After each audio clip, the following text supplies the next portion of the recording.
Hi team, I want to talk to you about experiencing a lack of motivation when you're feeling really fatigued. Many ladies message me and ask me how can they overcome this lack of motivation, this lack of drive when they feel so tired and they feel so run down, but they still want to be able to manage their health. Now, as a mother, we always feel like we're burning the candle at both ends. We're often dealing with everybody else's needs, we're getting up for our children throughout the night, and then we're also getting up every day and we've got our own tasks and to-do lists and possibly our own career that we need to manage. And so as our fatigue increases, of course, our motivation and our drive dwindles. Now, there are four main things that lead into the human battery. So the things that impact your fatigue and your motivation are your sleep, how much sleep you're getting, your hydration, how much water you're consuming on a daily basis, your nutrition, the food choices that you're making, which becomes even harder as you become more fatigued, and then also how you're managing your stress. Because of course, if our thoughts are ruminating, it can take up a lot of mental energy. Now, as a mum, we have control of 3 of the 4 of those aspects. Okay, so we can control our diet, we can control our stress, and we can control our hydration. However, we can't necessarily control our sleep. If we have very young children, of course, it's always going to be broken. And sometimes we have children with greater needs and we're getting up to them, even though they might be older. So the sleep is something that fluctuates. If you can at least control your nutrition, your hydration, and your stress management, you'll find that your energy will increase drastically. Now, what I find as a health coach is that the problem is that people become more fatigued, as they become more tired, they become more impulsive with their food choices. When you're not planning your meals, when you're not creating healthy food in advance and you're eating on the fly, this has a big impact on your gut health, which of course impacts your mental health. It impacts your energy because your body's just lacking nutrients, and it also impacts your mental well-being because your body is taking a hit. So poor nutrition really leads to excess fatigue and more stress on the body. Now, the thing is that when you're feeling fatigued and you're lacking motivation, you have to start to weigh up and think, okay, what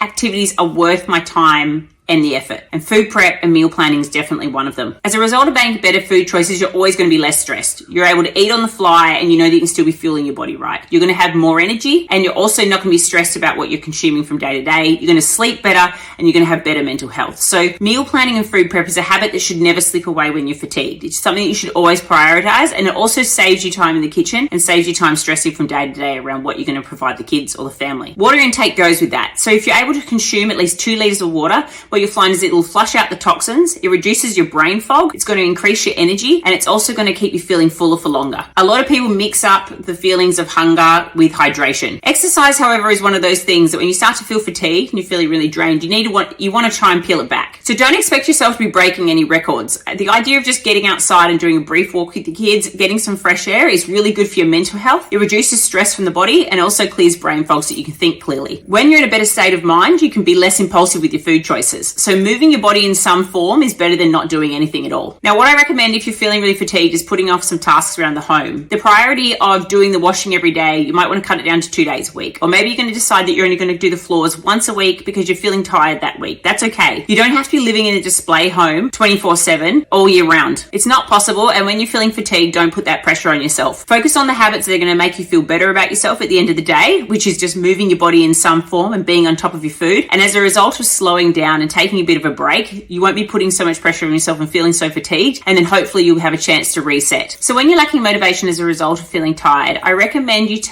assess what's in front of you and think, okay, what really requires my effort today? What's going to have the biggest impact on increasing my energy and making me feel good about myself? And what am I going to focus on getting through? And what am I going to focus on putting on the back burner and dealing with later?